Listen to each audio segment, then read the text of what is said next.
Hola, bienvenidos a un nuevo Mates con Historia. Un placer estar nuevamente con ustedes aquí en los estudios de Conclusión TV de la Asociación de Empleados de Comercio de Rosario. Retomamos la historia argentina, pero el título que vamos a ponerle nos vincula con Chile, ¿sí? Con Chile. Vamos a tratar de entender los procesos emancipatorios. Vamos a volver a la figura de José de San Martín, el Ejército de los Andes. Le hemos dedicado un Mates con Historia al Ejército de los Andes, que va a cruzar la cordillera procedente de Mendoza en enero de 1817, y allí se va a desempeñar, digamos, la figura militar de San Martín, pero también San Martín se va a encontrar con una revolución, ¿no? Entonces vamos a tocar hoy un poco qué pasaba con la revolución, el proceso emancipatorio, juntista, como quieran denominarlo, desencadenado a partir de 1810, de un lado y del otro de la cordillera, pero del lado chileno, ¿sí? Invito a que los seguidores de Mates con Historia uruguayos, que son muchos, que vean también este video, y también los argentinos, y por supuesto invito a los chilenos, ¿no? Nos cuesta porque estamos acostumbrados a una historia parcializada por nacionalidades de las naciones que surgieron luego de ese proceso de balcanización americana. Entonces los argentinos nos quedamos, cuando San Martín cruzó los Andes, ya tendemos a olvidarnos de qué fue, de su historia, ¿no? Y eso es un error. Por supuesto no nos podemos acá meter en detalles con la historia de naciones hermanas, sería imposible materialmente, pero vamos a dedicar este Mates con Historia a ver qué pasó, ¿no? A partir de el cruce del Ejército de los Andes. Allí tenemos de fondo un famoso cuadro que es el Abrazo de Maipú. Así se llama ese cuadro, el Abrazo de Maipú. Quienes se abrazan son precisamente Bernardo de O'Higgins, que lo ven ustedes allí como con el brazo como herido, ¿no? De hecho estaba herido, había sido herido en la batalla de Cancha Rayada, días antes de Maipú. Maipú, gracias, ahí están los dos libertadores. Bueno, el otro es San Martín, ¿no? Al final vamos a aludir a la batalla de Maipú, 5 de abril de 1818, en lo que eran entonces las afueras de Santiago de Chile. Hoy está como incorporada a la ciudad, capital de Chile. Hay allí un santuario nacional de Maipú, con una basílica enorme, moderna en su construcción, dedicada a la advocación de Nuestra Señora del Carmen, ¿no? Vamos a después, en la edición, vamos a tratar de poner algunas imágenes. Por tanto, es importante. Vamos a ir a la obra de Vicente Sierra, que es un autor argentino. Ya me han escuchado citarlo. Para mí lo más serio que hay, sobre todo en este periodo, que va a citar, al hablar de la revolución en Chile, a autores chilenos, a historiadores chilenos, ¿sí? Y vamos a hacer un raconto, nos vamos a ir unos años antes a ver cómo era la revolución en Chile, ¿no? Hay notas comunes a la del Río de la Plata. No olvidemos que Chile nunca perteneció al virreinato del Río de la Plata, ni tampoco estrictamente hablando al virreinato del Perú. Siempre fue la Capitanía General de Chile, en tiempos de dominación española, ¿sí? Del Imperio Español.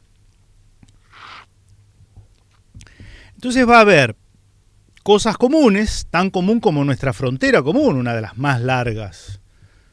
Compartimos, ¿no? Argentinos y chilenos, una de las fronteras más largas, junto con la norteamericano-canadiense o la ruso-china, ¿no?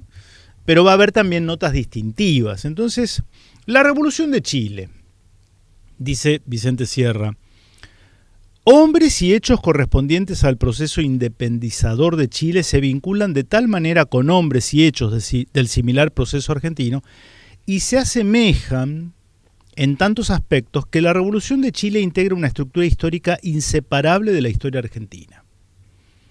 En ambos pueblos la voluntad de gobernarse a sí mismos sin llegar para ello a una desintegración del viejo imperio, repito, me parece importante, en ambos pueblos la voluntad de gobernarse a sí mismos sin llegar para ello a una desintegración del viejo imperio, había constituido el tono de los movimientos iniciales.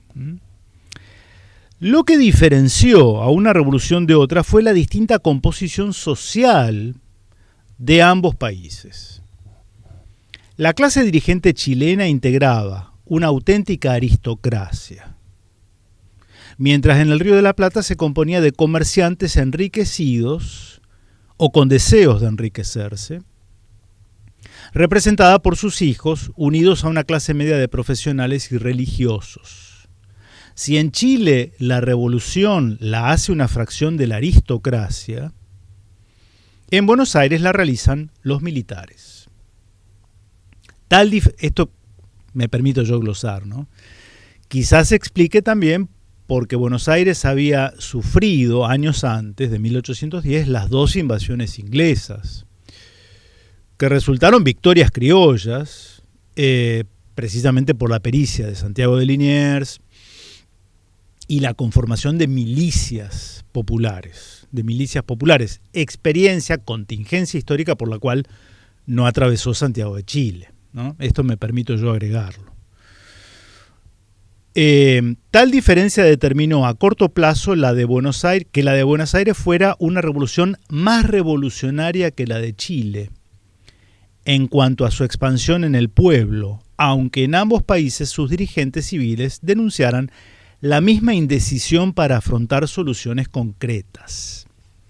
Es decir, algo que va a abundar luego, yo les dejo, este es el tomo 6 de Historia de la Argentina de Vicente Sierra, por si quieren profundizar. Varios me han consultado si vale la pena adquirir los 9 tomos de Historia de la Argentina de Vicente Sierra. Mi respuesta es contundente, sí, vale la pena.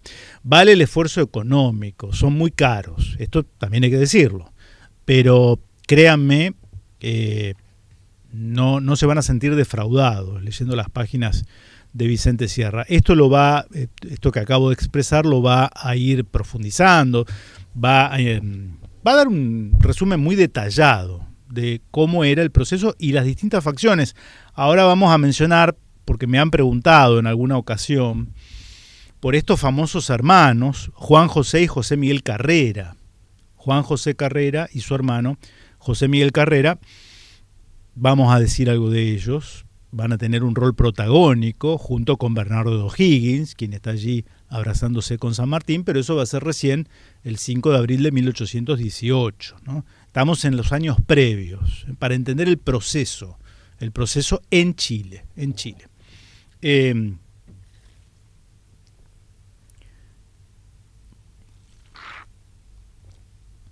Como es un libro bastante complicado de manejar, o tomo mate o leo, no me quedan muchas alternativas. Fíjense qué interesante cuando dice Vicente Sierra, dice 2 partidos, 2 políticas. 2 partidos, 2 políticas. Sobrevolamos esta parte. Destaca Encina, es un historiador chileno, que lo cita mucho Vicente Sierra, lo mismo que Barros, Arana, Maquena, en fin, historiadores chilenos muy reconocidos. Destaca Encina que desde el primer momento los patriotas chilenos se dividieron en 2 bandos. Uno encabezado por Infante, los Errázuriz y Eizaguirre, interesado en atraer adeptos, inclusive a los comerciantes españoles. Consideró necesario respetar sus personas y bienes y realizar un gobierno serio y honorable. El otro, encabezado por Fray Juan Larraín, son apellidos muy conocidos, Errázuriz, Larraín, ¿no?, en Chile, consideró que lo que se debía hacer era fusilar a los enemigos y confiscar sus bienes, apalear y vejar en sus personas a la masa de indiferentes, que nada hacía en favor ni en contra de nadie. José Miguel Carrera había oscilado entre ambas tendencias, pero desde que recuperó Concepción, inició la persecución de los considerados realistas. Y acá cita a Encina.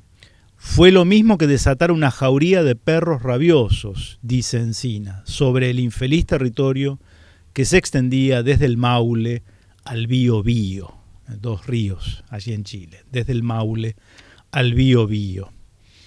Podríamos hacer una comparación con el mismo proceso revolucionario en el Río de la Plata, específicamente en la ciudad de Buenos Aires, porque el Río de la Plata el virreinato era muy extenso.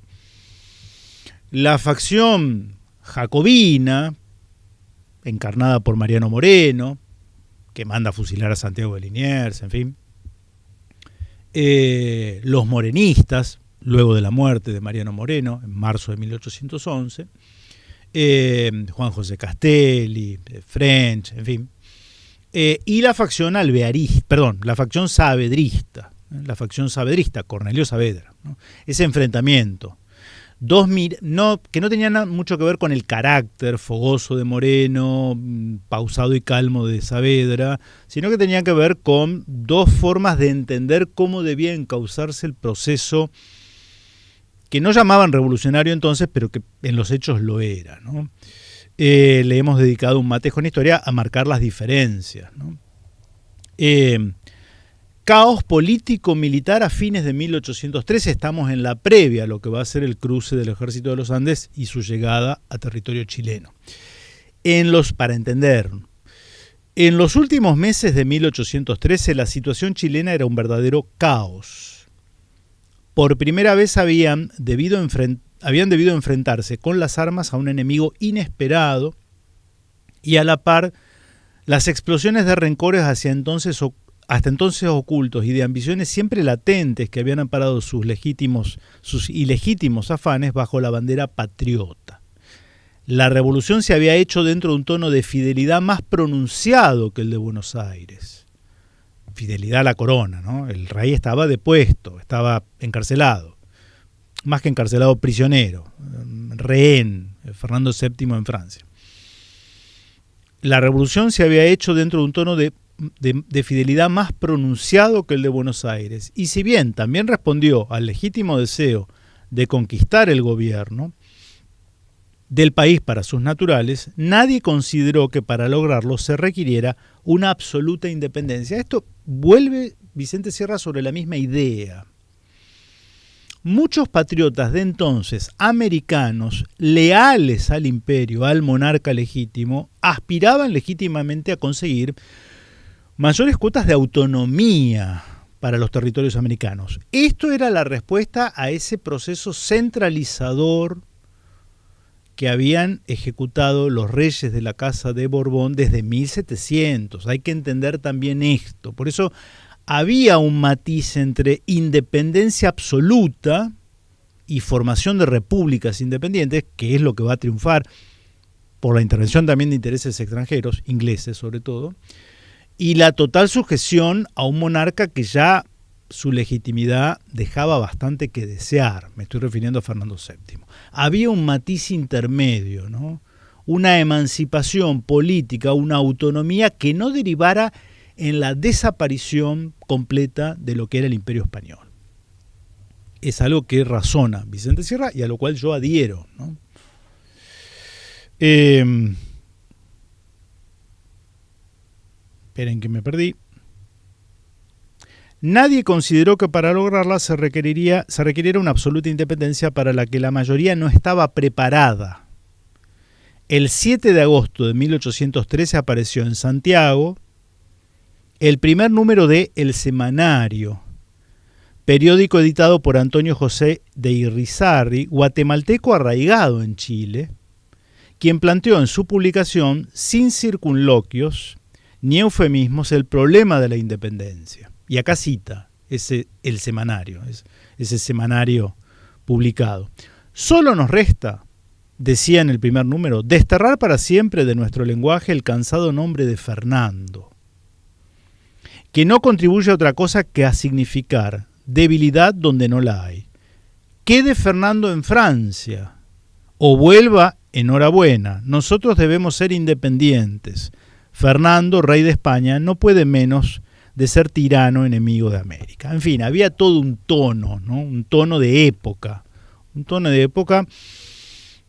que no necesariamente estaba incentivado directamente por las logias secretas o por los comerciantes británicos. Insisto, era también una respuesta de los criollos americanos a ese siglo XVIII en el cual la propia corona española, desde Madrid, el reinado de Carlos III es emblemático, y el de su hijo Carlos IV, de alguna manera habían traicionado lo que era la idea de imperio español constituido bajo los reyes católicos 2 siglos y medio antes, ¿no? Y los reyes de la Casa de Austria. Esta idea, la reitero, ya la he expresado anteriormente, pero me parece que conviene tener presente también esto, ¿no?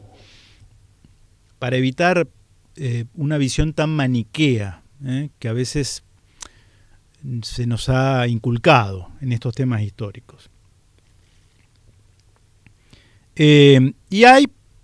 José de San Martín va a ser, desde 1814, 1815 para ser más exacto, gobernador intendente de Cuyo. Va a ser designado por el directorio y se va a instalar en Mendoza, ¿no? Preparando de alguna manera la formación del Ejército de los Andes para llevar adelante esa empresa que va a concretar 2 años después, ¿no? Pero estando San Martín siendo gobernante de Cuyo, se va a encontrar con una situación que es que ante el avance realista que toma posesión o retoma posesión de Chile, muchos chilenos, muchos, emigran, cruzan la cordillera y se instalan en Mendoza. Eso genera una situación conflictiva con el tiempo que ahora vamos a leer, ¿no? Y acá tenemos el primer contacto entre San Martín y los hermanos Carrera, en Mendoza.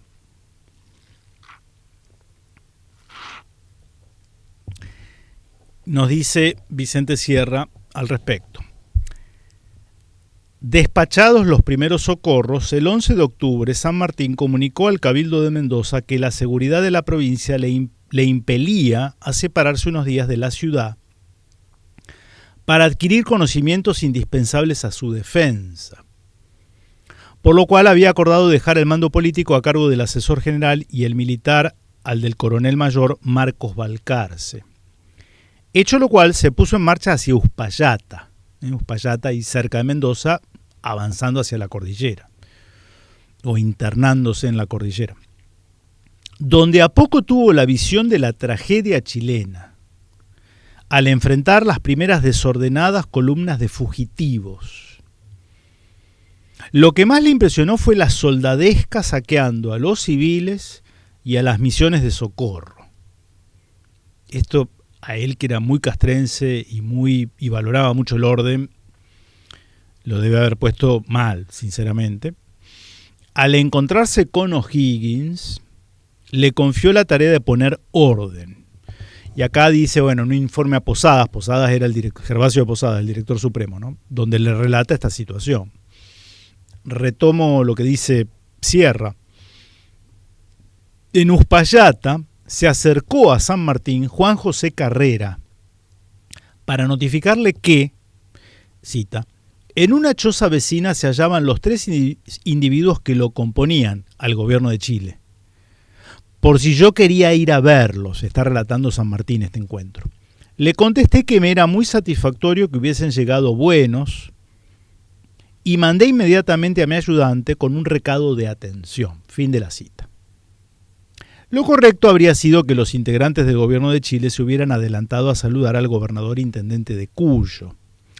No fue por descortesía que aspiraran a que ocurriera lo contrario, sino por la absurda pretensión de ser recibidos y considerados como gobierno de los chilenos en tierra extranjera, al estilo de esos gobiernos in exilio que el resentimiento trocado en estupidez ha puesto de moda en nuestros días en algunas partes. Como, además, San Martín ignoraba o no tenía por qué tenerlo en cuenta, salvo por razones de orden público, que los emigrados llegaban divididos, los emigrados chilenos llegaban divididos, tenían sus internas, ¿no?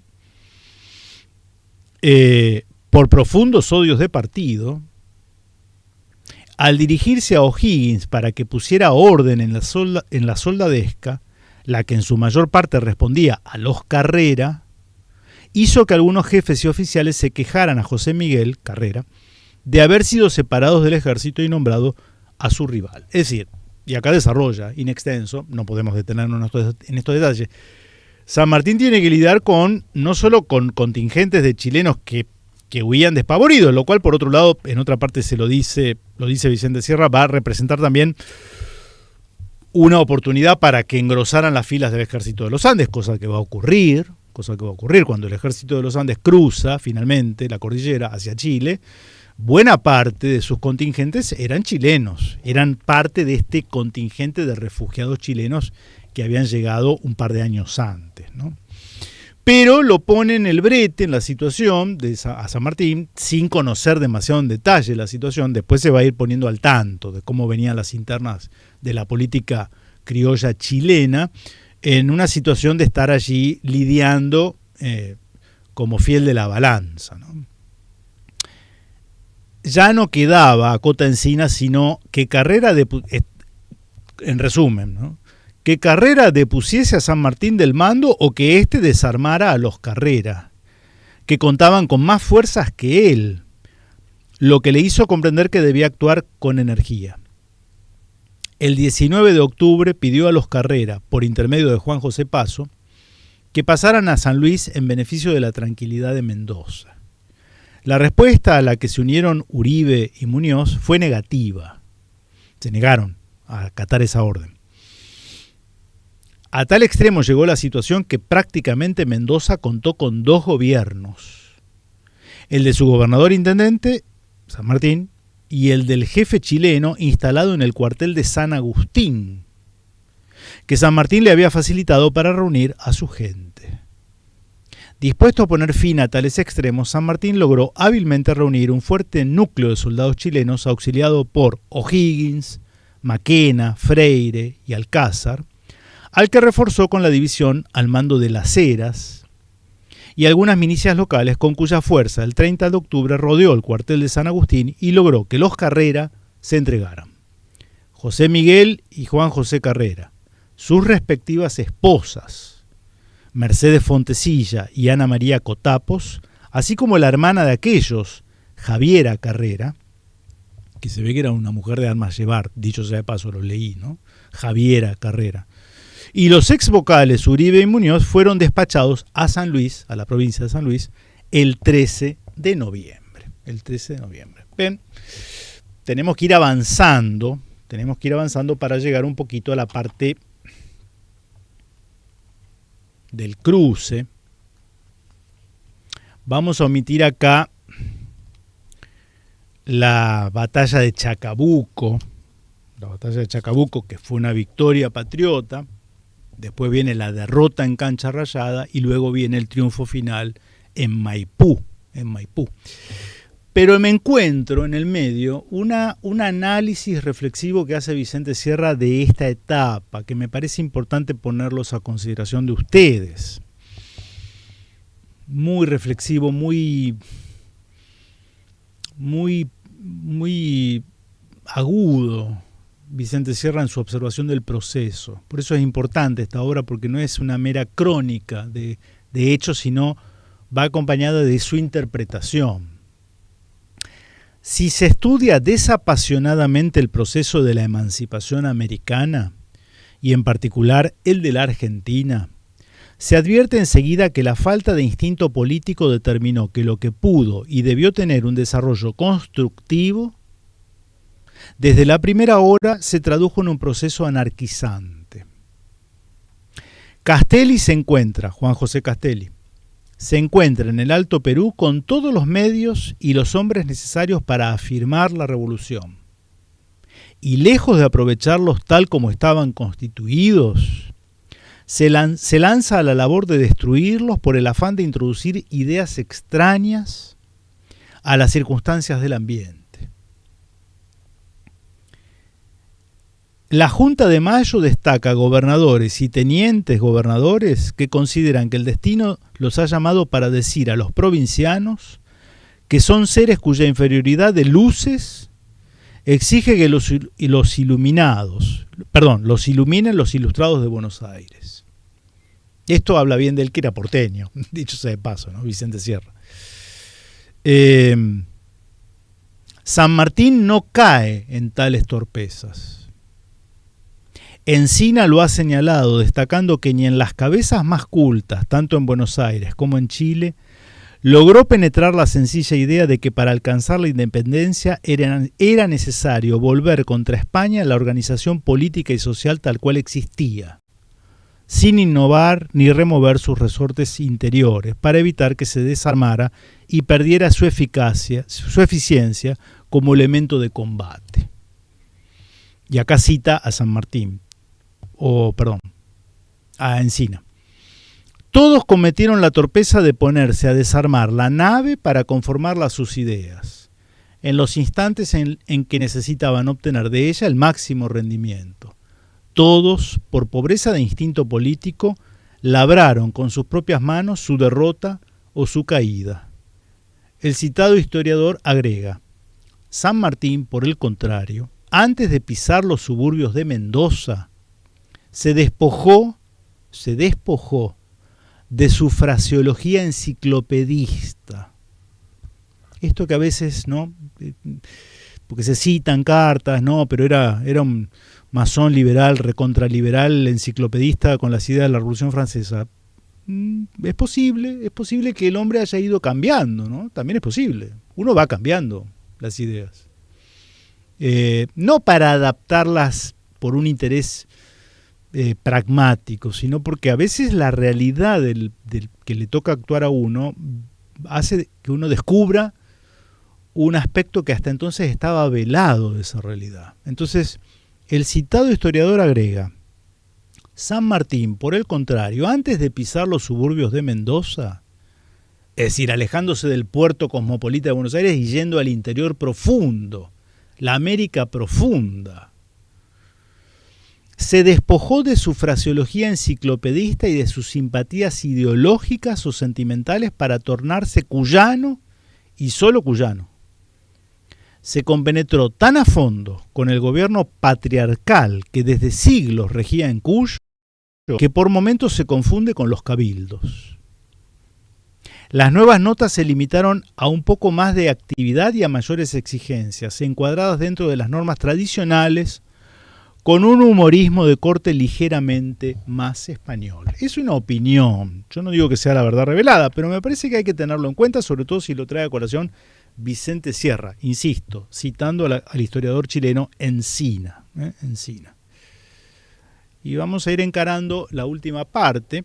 Nos vamos a detener acá en la figura de O'Higgins, la declaración de independencia de Chile, esta cuestión de cancha rayada y el triunfo final en Maipú, esa zona cercana a Santiago de Chile, entonces, hoy ya parte del área metropolitana, ¿no? De la capital de Chile.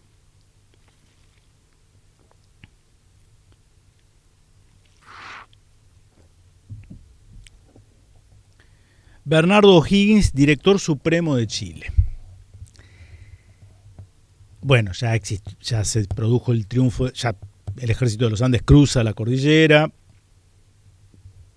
obtiene el triunfo en Chacabuco, al norte de Santiago de Chile, la famosa cuesta de Chacabuco.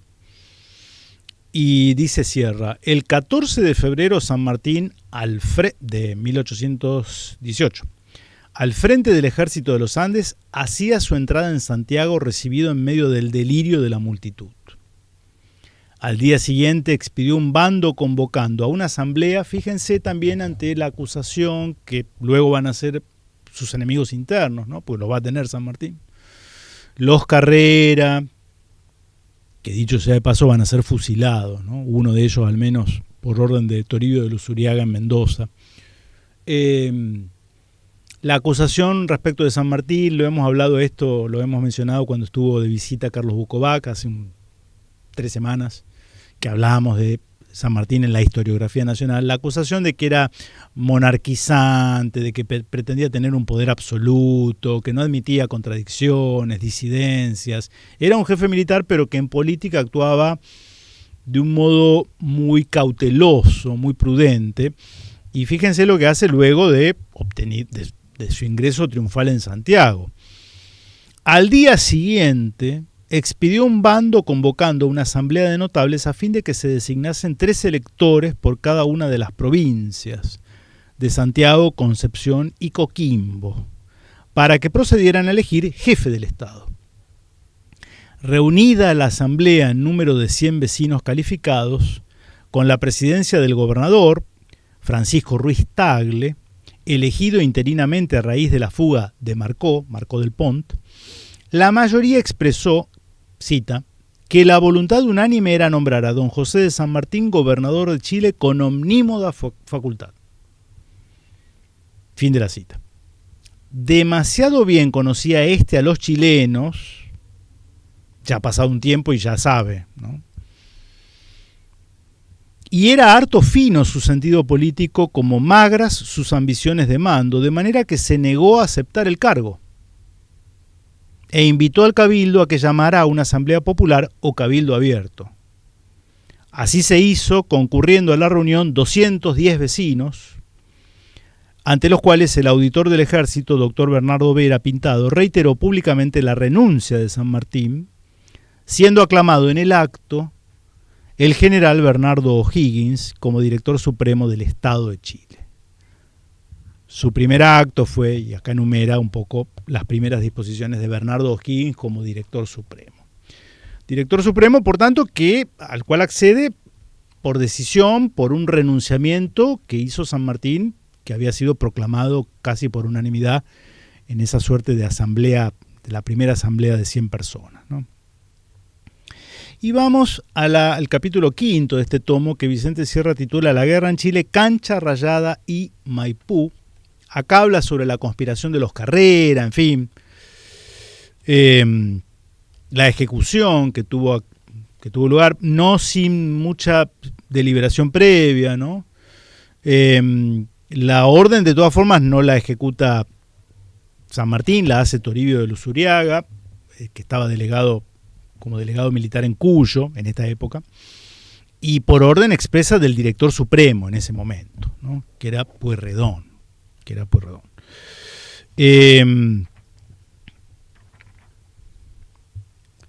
La sorpresa de Cancha Rayada.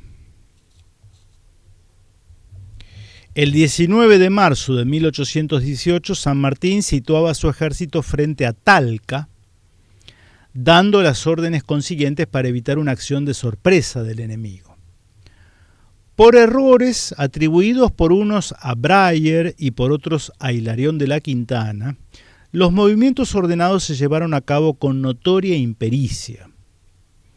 El enemigo supo, sin embargo, aprovechar esos errores y por la noche, en columnas batientes, atacó por sorpresa al ejército patriota, produciendo una enorme confusión en sus filas, confusión que no ganó a Las Heras, Gregorio de Las Heras, quien al darse cuenta de lo que ocurría ordenó apagar los fuegos de su división para despistar al enemigo y se replegó con ella sin ser notado. La lucha fue por demás heroica. El general O'Higgins sostuvo con denuedo un desigual combate en el que fue muerto su caballo, recibiendo el jinete una herida en el codo, al tiempo que montaba en otro que le presentaba a uno de sus ayudantes. Ese es el motivo por el cual en ese cuadro O'Higgins aparece con el codo diríamos enyesado, con un pañuelo, ¿no? que se lo han inmovilizado, ¿no?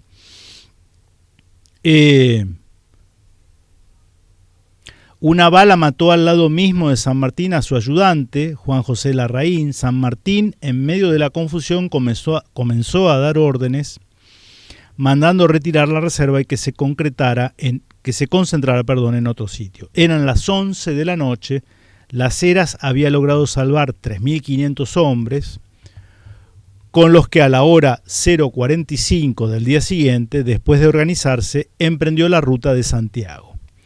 Al amanecer se encontraba a 26 kilómetros del campo de batalla. Al mediodía se unía a él San Martín, que lo felicitó por su brillante operación.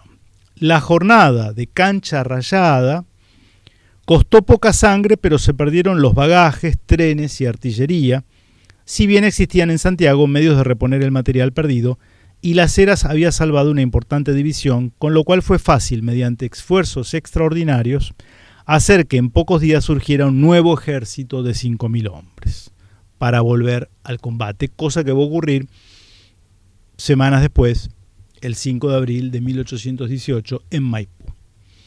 Fíjense cómo acá, vamos a ver si puedo lograr la obra de Vicente Sierra. Acá tiene un croquis, ¿no? que está un poco deteriorado, pero fíjense para que ustedes aprecien el valor, el tesoro, está roto de hecho, más que deteriorado. Todo el croquis de la propia batalla de Maipú, que es una batalla muy importante. De hecho, en las grandes ciudades tenemos una calle Maipú seguro, ¿no? Y vamos a ver qué nos dice sobre esto. San Martín comprendió después de lo ocurrido que el enemigo avanzaría hacia el norte, subsistiendo la sola duda de si lo haría hacia Valparaíso para reforzarse con la gente y otros recursos de los buques de guerra que dominaban la costa, o si, cegado por el éxito de su sorpresa en Cancha Rayada, iría directamente a Santiago. Eligió por consiguiente para enfrentarlo un campo al norte del río Maipú, que estaba en posición estratégica para defender tanto el camino de Valparaíso como el de la capital, de modo que si Osorio era el comandante realista, ¿no? Si Osorio tomaba el primero, podía atacarlo por la retaguardia, y si el segundo, de frente. El 5 de abril de 1818, al mediodía, el ejército español avanzó sobre el campo entablándose la batalla. La concepción militar dada por San Martín a esta batalla lo coloca entre los más grandes estrategas. La derrota del ejército español fue completa, quedando después de esta victoria asegurada la libertad de Chile y desaparecido el peligro que significaba para las provincias del Río de la Plata tener el flanco chileno bajo el dominio de las fuerzas españolas. Desde el cuartel general en el campo de batalla, en los llanos de Maipú, donde ahora está allí ese santuario nacional dedicado, es un santuario católico, ¿no? Dedicado a la Virgen Nuestra Señora del Carmen, ¿no? Muy venerada a ambos lados de la cordillera, dicho sea de paso.